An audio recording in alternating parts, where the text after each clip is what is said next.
Ako, opinion ko lang to sa akin. Walang magagalit. Guys, sa mga kaibigan natin na mga OFW, yung tipong, kasi alam ng pamilya natin, mga pamilya nila na pag OFW ka, marami daw pera.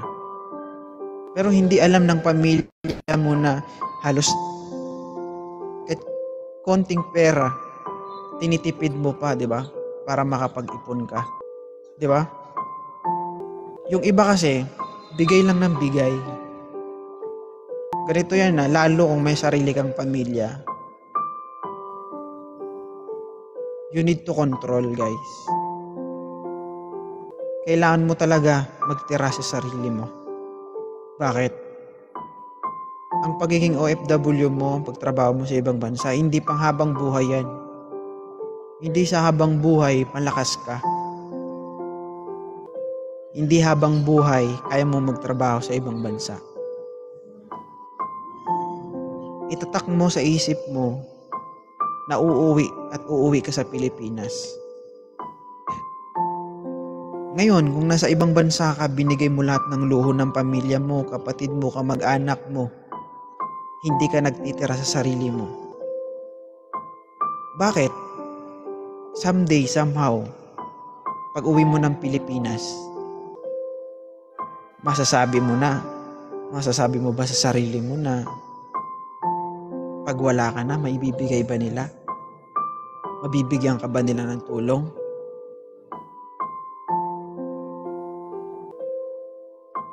Nandun na tayo. Yung iba nga ng ibang bansa para maaon ng kahirapan sa pamilya. Ganito kasi yan, Miss Crystal, no? Andun na tayo, pero you need to balance. No?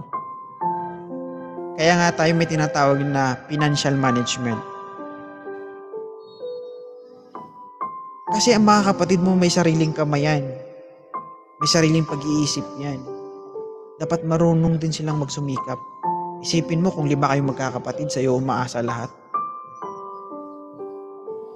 Diba? Parehas kayong pinalaki, parehas kayong pinakain, parehas kayong pinag-aral. Tapos ikaw lang yung naghihirap. Alam mo bakit ano yung pagkakamali mo dyan? Sample lang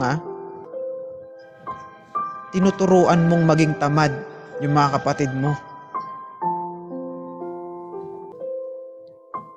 Alam nyo yan? Tinuturuan nyo silang maging tamad, hindi magsumikap sa buhay. Kumbaga dinadala nyo sa kapamakan yung mga kapatid nyo. Someday pag nagkaroon na sila ng sarili ng pamilya. Diba? Ganun yun. Alam nyo guys, yung pagtulong, not all the time. You need to observe guys. Kailangan yung mag-observe kung kailangan ba talaga yung tulong. Kung nangangailangan ba talaga ng tulong. Hindi yung kunting hingi lang. Kailangan ibibigay mo lahat. Hindi ganun yung pagtulong. Bisyo yan, bisyo. Luho yan guys. Isipin nyo lagi na kailangan may matira pa sa sarili nyo. Kasi marami tayong mga kaibigan na mga OFW na pag uwi nila ng Pilipinas, alam nyo guys, kawawa. Meron pa ako nakitang post sa Facebook na nung nasa abroad pa siya, lahat na ibibigay. Nanay nila yun guys, nanay nila.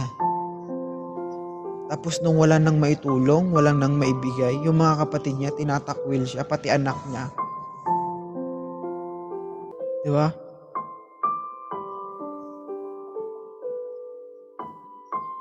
Isipin mo, sarili mong anak, sarili mong kapatid, tinatakwil ka dahil wala kang maibigay. Bakit? Kasi sinanay mo sila. Sinanay mo yung isip nila, sinanay mo yung ugali nila na kailangan pag naghingi sila, maibibigay mo. Paano ngayon yan dahil wala ka nang maibigay? Diba? Kawawa ka. Ngayon, pag iniwan ka nila, saan ka kukuha? Ganun lang yun.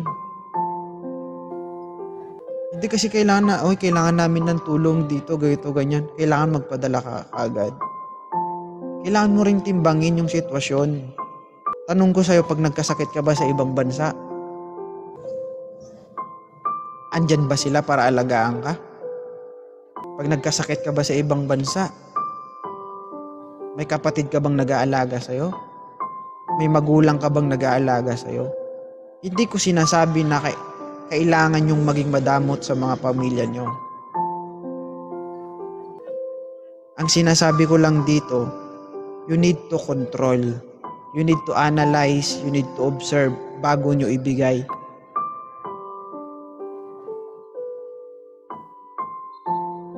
Yung tipong may cellphone pa yung kapatid mo, nanghihingi lang ng iPhone 14, kailangan ibigay mo kaagad. Mali yun. Hindi porket hindi nakasunod sa uso, kailangan ibigay mo agad. Mali yun. May mga pangangailangan tayo sa buhay na masasabi mo yun talaga yung pinaka-importante.